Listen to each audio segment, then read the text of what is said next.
ರೀ ಇದು ನಮ್ದು ನಮ್ ಚೀಫ್ ಮಿನಿಸ್ಟರ್ ನಾವು ಬಂದ್ ಮಾಡಿ ಅಂತ ನಾವು ರಿಕ್ವೆಸ್ಟ್ ಮಾಡ್ಕೊಂಡಿದೀವಿ. ಅವರು ಟೈಮ್ ಕೊಡಬೇಕಾಯ್ತು, ಕೊಟ್ಟಿದ್ದಾರೆ. 31ನೇ ತಾರೀಕೆ ಕೊಟ್ಟಿದ್ದಾರೆ. ನಾವು ಕಾಗದ ಬರೆದಿದ್ದೀವಿ.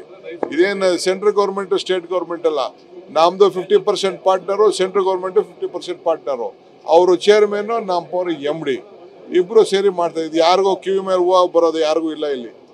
ಇದು ಜನರ ಸೇವೆ ನಾವು ಮಾಡ್ತಾ ಇರೋದು. ರಾಜಕಾರಣ ಇದರಿಂದ ಏನು ರಾಜಕಾರಣ ಬರೋದಿಲ್ಲ, ಇದರಿಂದ ಯಾರಿಗೂ ಏನು ಬರೋದಿಲ್ಲ. ನಾವು ಜವಾಬ್ದಾರಿಯ ಸ್ಥಾನದಲ್ಲಿ ಇದ್ದೀವಿ. ನಮ್ಗೆಲ್ಲ ದೇವರು ನಿಮ್ಗೆ ಸೇವೆ ಮಾಡುವಂತ ಅವಕಾಶ ಕೊಟ್ಟವನ್ನ ನಾವು ಸೇವೆ ಮಾಡ್ತಾ ಇದ್ದೀವಿ.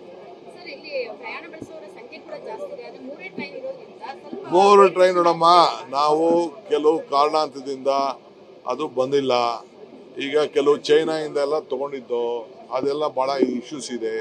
ಈಗ ಇಟಾನಗರು, ಇದು ಕಲ್ಕಟ್ಟ, ಅಲ್ಲೆಲ್ಲ ಕೂಡ ಇದು ಕನ್ಸ್ಟ್ರಕ್ಷನ್ ಆಗ್ತಾ ಇದೆ. ಅಲ್ಲಿಂದ ಬರಬೇಕು.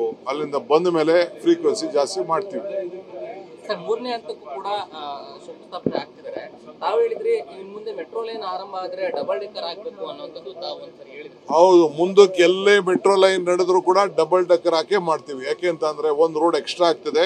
ನಾವು ಬಿಲ್ಡಿಂಗ್ಗಳನ್ನ ಹೊಡೆದಾಕಕ್ಕಾಗಲ್ಲ. ಅರ್ಧ ಕಾಸ್ಟು BBMP, ಅರ್ಧ ಕಾಸ್ಟು ಮೆಟ್ರೋ ಇಬ್ರು ಬೇರ್ ಮಾಡಬೇಕು ಅಂತ ಹೇಳಿದೀವಿ. ಸ್ವಲ್ಪ ಫೈನಾನ್ಷಿಯಲ್ ಕನ್ಸ್ಟ್ರೆಂಟ್ಸ್ ಇದೆ. ಪ್ರೈಮ್ ಮಿನಿಸ್ಟರ್ ರಿಕ್ವೆಸ್ಟ್ ಮಾಡ್ತೀವಿ. ಈಗ ಯಾರ ಗಲಾಟೆ ಮಾಡ್ತಾವ್ರಲ್ಲ ಕೆಲವು MP ಗಳು, ಅವರೆಲ್ಲ ಸ್ವಲ್ಪ ದುಡ್ಡು ಗಿಟ್ಟು ಕೊಡಿಸ್ಲಿ ಫಸ್ಟು. ದುಡ್ಡು ಗಿಟ್ಟು ಕೊಡ್ಸಿದ್ರೆ ಬೆಂಗಳೂರು ಭಾಳ ಒಳ್ಳೇದು. ಅವ್ರು ಯಾರೇನು ದುಡ್ಡು ಕೊಟ್ಟವ್ರೆ ಅಂತ ಹೇಳಿ, ಒಬ್ರು ದುಡ್ಡು ಕೊಟ್ಟಿದ್ದು ಮಾತಾಡಲ್ಲ, ಬರೀ ಏನಾದ್ರು ತಪ್ಕೊಂಡು ಹಿಡಿಯೋದೇ ನೋಡ್ತಾರೆ.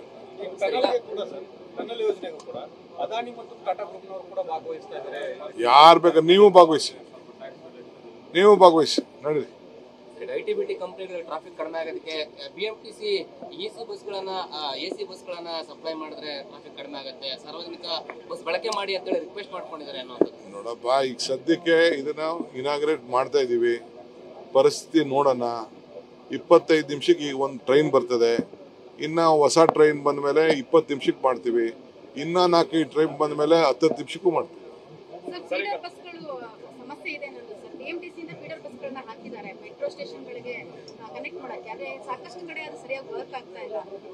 ನೀವು ಹೇಳೋದನ್ನ ನಾನು ಗಮನಿಸಿ ಚೆಕ್ ಮಾಡ್ತೀನಿ.